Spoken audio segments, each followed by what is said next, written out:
Welcome to Living with Ulcerative Colitis. My name is Maya and welcome back.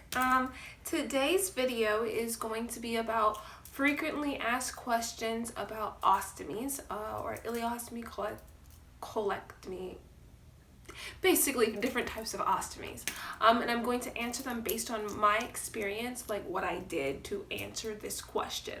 I am by no means a dietitian, I'm not a doctor, not a nurse, I'm not any medical professional, just a biology student that was a little too curious about everything that was happening, and so I asked a lot of questions, and the questions that I received the answers to the questions that I received in the hospital, I found a way to incorporate them.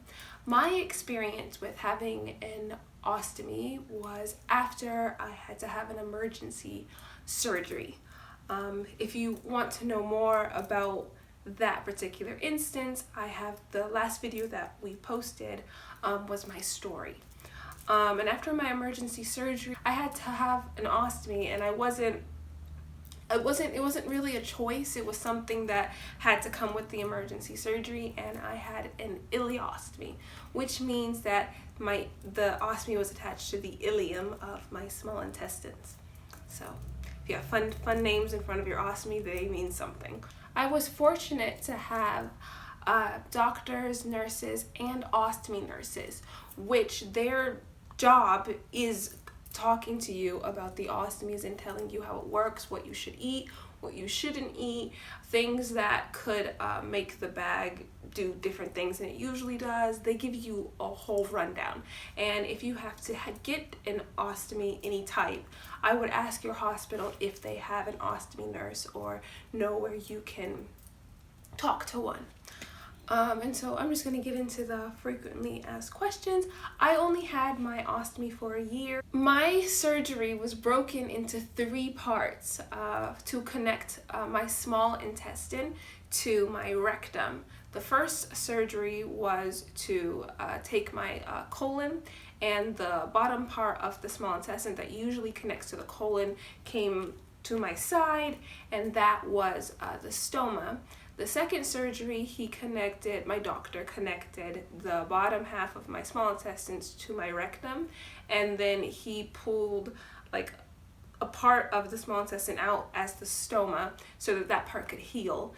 And then the last part of the surgery was putting the stoma back in, sewing it up, and then making the J pouch, which I'll talk about later in a different video. I have 7 frequently asked questions when you have an ostomy. The first question is, when should I change my ostomy pouch? And in my experience, I changed it every 3 to 4 days. But you can change your ostomy when you wake up in the morning. If you feel like your output is, heavier, you can take your whole bag off and change it every day. But for me, I changed it 3 to 4 days because my output came out slower, and I could just empty it, clean the bag from still attached to me, and then I didn't have to put a whole new bag on. And then when should I empty it? You should empty your bag when it is 1/4 of the way or half full.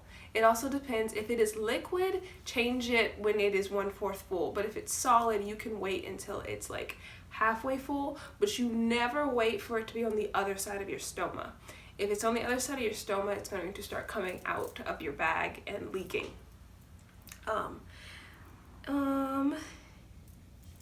How do you empty your pouch? I wish I had the bag with me, but you take the bottom half of the bag, you open the clasp, and then you take the tube and kind of make it like a circle, and you put it into a bag or the toilet, and you can just push it out. You want to make sure that it definitely is pointed down and towards the toilet, or you'll get horrible surprise. And then after you empty it, you clean around it with a dry paper towel first and then a wet paper towel to make sure you got everything off of it, and then you fold the edge back up and put it back together. You do this because if you don't clean it off, it can create an odor. The fourth question is, what will my stoma look like? That is actually different for everyone. Your stoma can be this small, well, this big. It can be whatever size. Mine was this big, and then for my second surgery, it went to smaller. And it was pink around the base and like red on the top. It looks like the picture of a small intestine just on the outside of your body. It's kind of cool if you think about it. It's kind of cool. Biology students, so most people don't find this cool, but I did. How do you shower with an ostomy bag? That is the fifth question. And one of my ostomy nurses taught me this great trick. So marshmallows have no nutritional benefit to any normal person, but when you eat it, your body is like, what the heck is that? And it takes it about 15 to 30 minutes to figure out what it is, and while it's trying to figure it out, nothing comes out of your bag. I'm not a nurse or a doctor, but I found that the trick worked for me.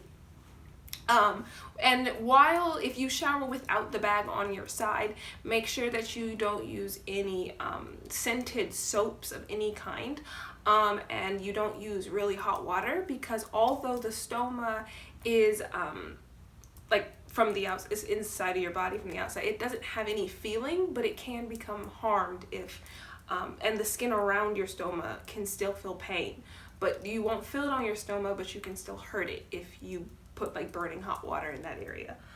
And fifth? It's fifth, right? No. Is it fourth? You are on like 6 or 7. I am not. Okay. I don't know what number we are on, but I think it's 5. No, it's not. Okay, it could be 5. How do you dress with an ostomy bag? Now, the internet will tell you you can wear anything. You cannot. You can't. You can, it's just how you wear it. So for pants, you can wear high-waisted pants that go above the bag, and you can wear pants that go below the bag, but you cannot wear pants that stop in the middle of the bag, because the bag it's like it doesn't think, of course, but it will fill with air to get the pants off of it. And if it can't fill with air, the bag will implode from the bottom, and you won't know that it imploded because you're wearing jeans, and you won't feel it until you feel it, if you get my point. Tight clothing, like tight dresses or a tight shirt, you can wear it as long as there is some like give. If there is a give in it, then you can wear it, because if the bag fills with air, it can move. But you never want to put something against it that it can't move, like a belt. Because jeans you hold up with a belt, that's why the bag implodes. It's not the jeans, it's the belt. So that's for clothing, but you can wear most anything. Don't constrict the ostomy bag. And lastly, it was probably the last one, but okay.